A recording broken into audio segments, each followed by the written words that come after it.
Umbra. Umbra is a Warframe that has quite an interesting piece in the main story.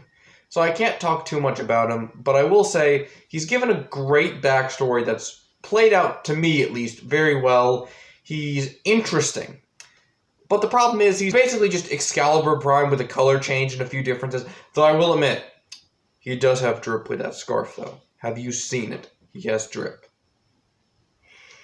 And, you know, other than, like, his passive, and a different animation and different named second ability, he's just Excalibur, which sucks because the quest had me like, Umbra's awesome.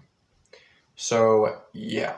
Zaku. Now, Zaku is a cool concept. I love Zaku's concept. Their concept alone is awesome. A Warframe that's made up of bits and pieces of other Warframes that went out into the void, now squished together into one form. I like that concept. Really sick. But the thing with Zaku is they're difficult to understand.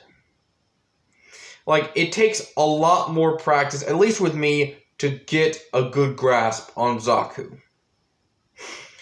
And I don't play Zaku that much, but I've kind of had like a resurgence, like every now and again, like, oh, there's this Warframe I haven't played with. I'll play with them for a little bit. Zaku's still pretty good, but not exactly the best to me. Veruna. On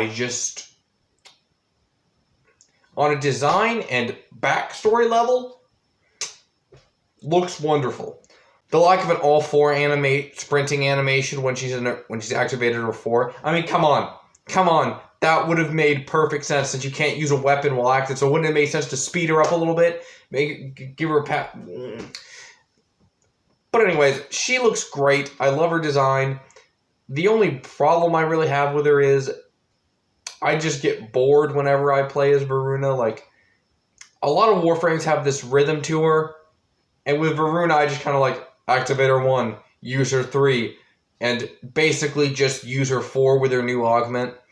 So she's kind of set and forget for me. Hey, like I said, it's my opinion.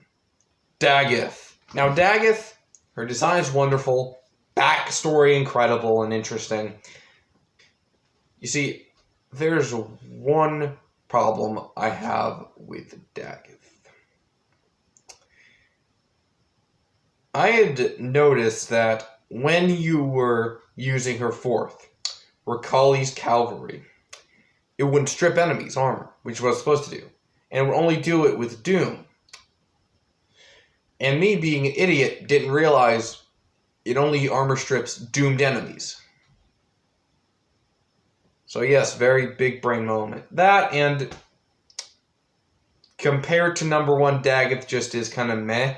Let's move on to some honorable mentions. Kullervo. Kullervo is less spooky and more like wrath.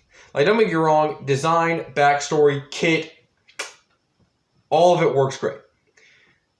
He's just not spooky enough for this list. Necros. The only thing that would make Necros qualify for this list is he's a necromancer.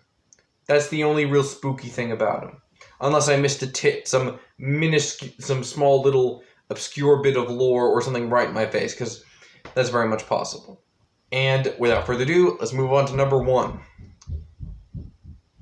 The helmsman of the Tempestari himself, Sevagoth. Everything about him is just peak scares. From his design, to his story, to his kit, being to where he's literally unkillable and has a secondary exalted form. He's just absolutely wonderful. So yeah, this is my top 5 spookiest Warframe list. Hopefully you enjoyed. Hey, if you have a different top 5, or maybe you switch one around, let me know what you think of it in the comments down below. Scars and Ice Have Productions, wishing you a very happy late Halloween, and I'll be seeing you guys next time. Bye.